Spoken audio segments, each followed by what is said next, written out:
औज़ुबिल्लाहिमिनश्शैतानिर्रजीम बिस्मिल्लाहिर्रहमानिर्रहीम। आज ये हमारा दूसरा दिन है।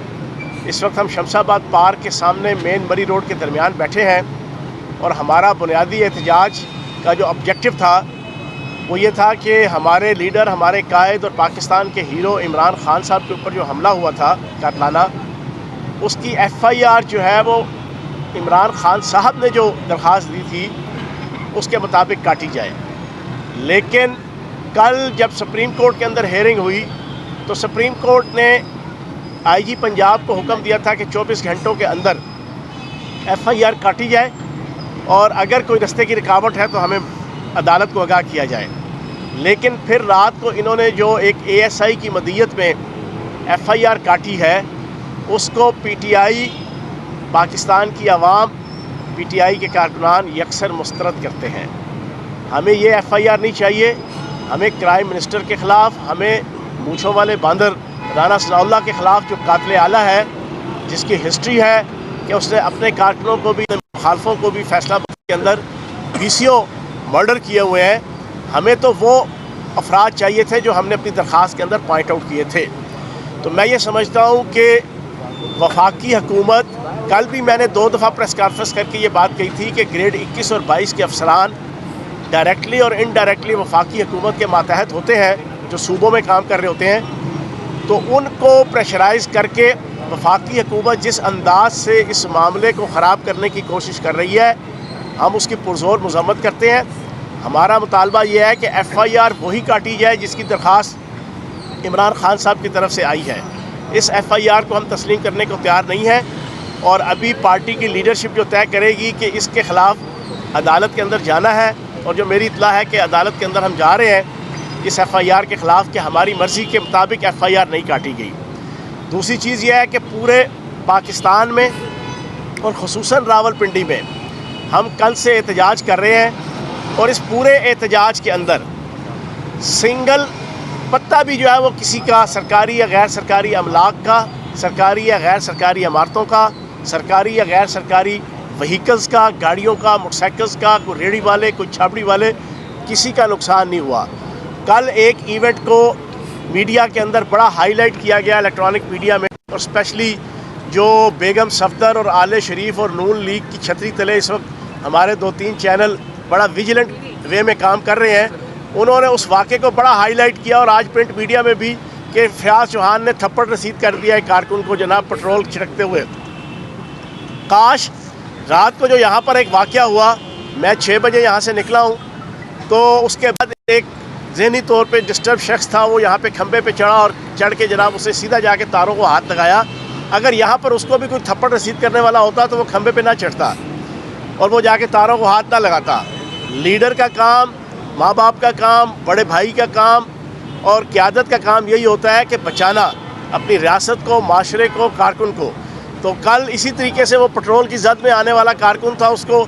थप्पड़ रसीद हो गया, उसकी जान बच गई। अगर यहाँ पे भी उसको थप्पड़ रसीद कर देते तो इस वक्त अस्पताल में ना होता। कल हमने सारा अस्पताल में उसकी लुक आफ्टर की है, मेरी पूरी टीम ने, और अभी मैं इस प्रेस कॉन्फ्रेंस के बाद उसकी ज़िम्मेदारी के लिए जा रहा हूँ। ज़हनी तौर पर थोड़ा सा वो डिस्टर्ब था, उसने पहले यहाँ पर कोई कुर्सियाँ शुर्सियाँ तोड़ने के बाद फिर वो सीधा जनाब खंबे पे चढ़ के उसने सीधा हाथ डाल दिया तार पे। अल्लाह पाक की ज़ात ने उसकी जान बचा ली है और उसका पूरा इलाज MS के साथ मैं राब्ते में हूँ, DMS के साथ राब्ते में हूँ, मेरी पूरी टीम और मेरा भतीजा अबैद, वो रात 2 बजे तक वहाँ पर जो है वो पूरी ड्यूटी देता रहा है। हम इस धरने के अंदर इंशाल्लाह पूरी इस चीज़ को सिक्योर करेंगे कि ना हमारा कारकुन, ना मीडिया के दोस्त, ना आम आवाम, किसी के हवाले से भी किसी किस्म की कोई प्रॉब्लम क्रिएट ना हो। जहाँ तक कल दिन से ये प्रोपेगेंडा नून लीग का मीडिया सेल कर रहा है हमारे इस धरनों के ख़िलाफ़ कि आवाम मुश्किलात में है, मैं हैरान हूँ कि जनाब आप एक पाकिस्तान के सबसे पॉपुलर लीडर के ऊपर दिन दिहाड़े हाके पुकारे कातलाना हमला कर रहे हैं। वो गैर अखलाकी चीज़ नहीं है। आप किसी 75 साल के बुज़ुर्ग की जो है वो आप वीडियो बना लें, वो कोई गैर अखलाकी और गैर कानूनी चीज़ नहीं है। आप 25 मई को औरतों के ऊपर, बच्चों के ऊपर, बच्चियों के ऊपर रबड़ की गोलियां और शेल बरसाएं, वो बुरी बात नहीं है। आप चादर और चार दीवारी को डिस्टर्ब करके घरों में दाखिल होकर माँ बहन बेटियों की इज्जतों को उछालें, गिरफ्तारी करने के हवाले से और इमरान खान साहब की हकीकी आज़ादी की तहरीक से रोकने के लिए, वो बुरी बात नहीं है।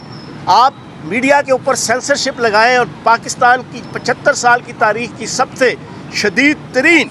सबसे गलीज़ तरीन, सबसे आमराना तरीन जो है वो सेंसरशिप पिछले 7 महीने से है, वो बुरी बात नहीं।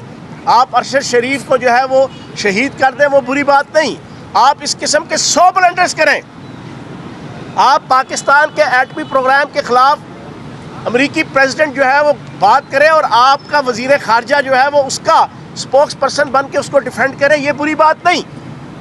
थोड़ी देर के लिए आवाम ने तकलीफ़ बर्दाश्त कर ली और हमने भी की। याद होता हम यहाँ पर 7 AC वाला कमरा बनाया होता, हम सारे कायदीन और कारकुनान वहाँ बैठे होते और आवाम तकलीफ़ बर्दाश्त कर रही होती। ये जो तकलीफ़ बर्दाश्त हो रही है ये पाकिस्तान के फ्यूचर को संवारने के लिए है,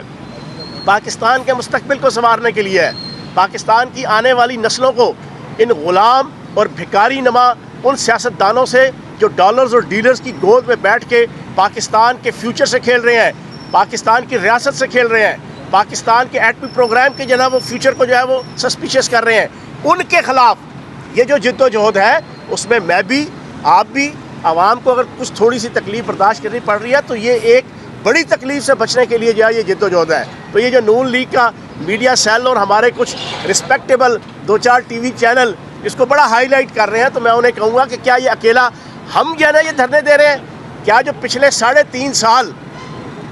जुलाई 2018 से लेके फरवरी 2022 तक